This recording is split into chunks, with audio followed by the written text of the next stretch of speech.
আজ আমি বানাবো মোরলা মাছের চচ্চড়ি। দেখুন মোরলা মাছগুলো ভালো করে কেটে নিলাম। মাছের কিন্তু ছোটো ছোটো আঁশতে থাকে, আমি সেটাও মাথাগুলো কেটে বাদ দিলাম। মাথার মধ্যে বালি থাকে।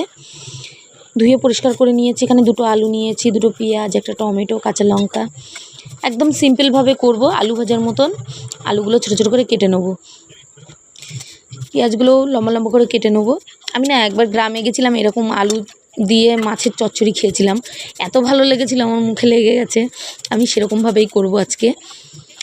ভালো করে আমি লঙ্কা, পেঁয়াজ এগুলো কেটে নিলাম।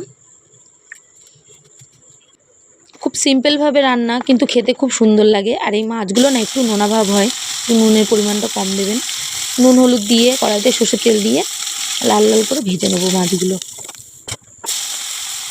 সব মাছগুলো একে একে ভেজে নেবো। এই মাছগুলো না শুধু ভাজা খেতেও ভালো লাগে, ডালের সাথে খুবই ভালো লাগে। আমার তো খুব ভালো লাগে এই মাছগুলো। ফোড়নে দিলাম কালো জিরে, তারপরে দিলাম পেঁয়াজ আর লঙ্কাগুলো, তারপরে আলুগুলো দিয়ে দিচ্ছি। দিয়ে খুব ভালো করে লাল লাল করে আলুগুলো ভেজে নেবো। নিয়ে নুন হলুদ দিয়ে দেবো, একটু লঙ্কার গুঁড়ো দিয়ে দিলাম, একটু আদা বাটা দিয়ে দিচ্ছি, ধনের গুঁড়ো, জিরের গুঁড়ো দিয়ে খুব ভালো করে কষিয়ে নিলাম আলুটা। তারপরে জল দিলাম। জলটা ফুটে উঠলে আমি এখানে টমেটো আর মাছগুলো দিয়ে দিচ্ছি।